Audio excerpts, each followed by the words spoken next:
Okay, so first the colors. Sure, we could go for the color picker and sample all the colors, but I always want my videos to be something more, something better. So I will show you another way of retrieving colors from an artwork. Okay, so let me grab the original artwork. Of course, I need to make sure that it is unlocked.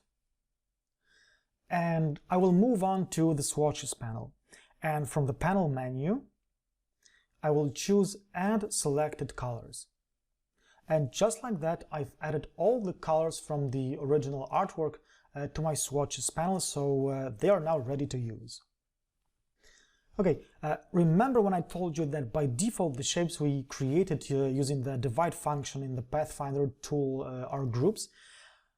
Well, we need to keep that in mind now that we want to recreate the colors. I mean, if I select, say, this bar with the selection tool, I am selecting the whole group and I will apply the color to the group. Well, which is not what I want at all. So there are basically two ways of tackling this issue. We could ungroup all the shapes, or, which is what I'm going to do, we could directly select each part of the group. So I will hit the A key to make the direct selection tool active. Select this top part of the bar and give it a nice red color for fill. I will select the bottom part and make its fill darker red.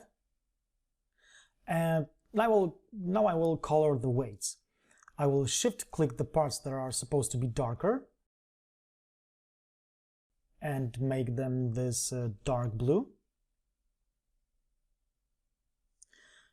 Now I will shift-click the parts that are supposed to be lighter and make them lighter blue.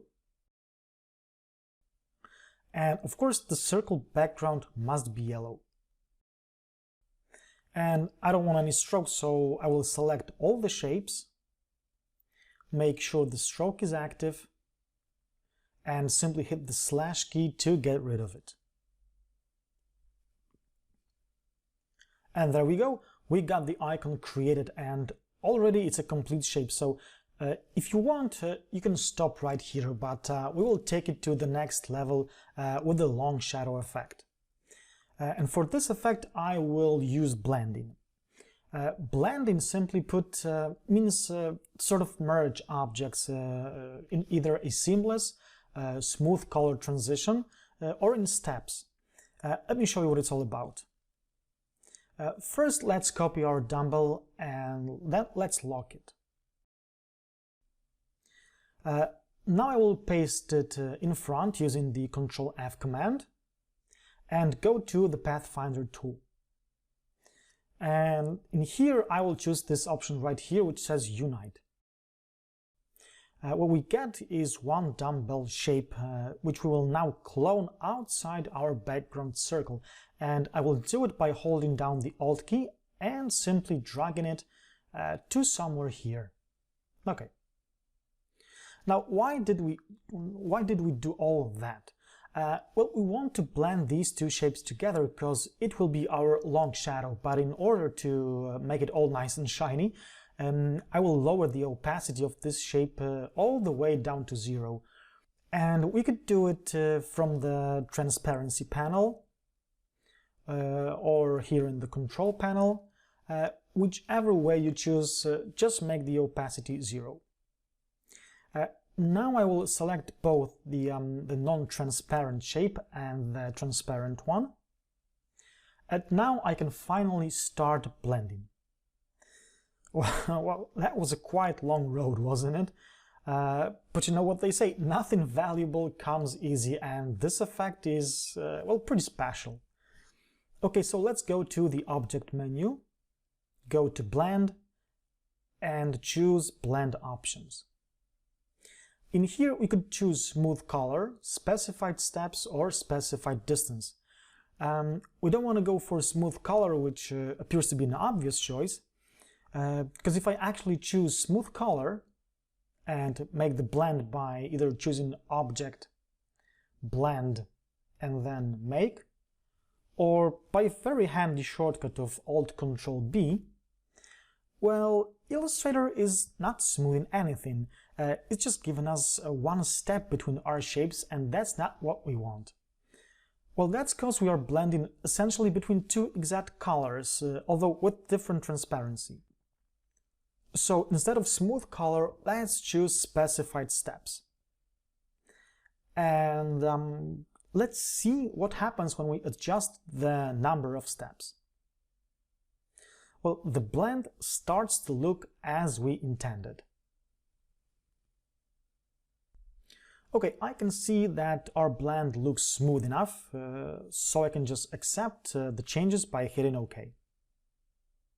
And there we go, our long shadow finally looks well, like a long shadow, not a one-step shadow or something like that. Okay, if you want to, you can leave it as is, but I will change the blend's blending mode to soft light. I want to make it kind of additionally transparent, but at the same time, it's in a way strengthening the background's color as well. Of course, we don't want the long shadow to go out of our background, so we need to do something about it. Well, in fact, we need to clip it.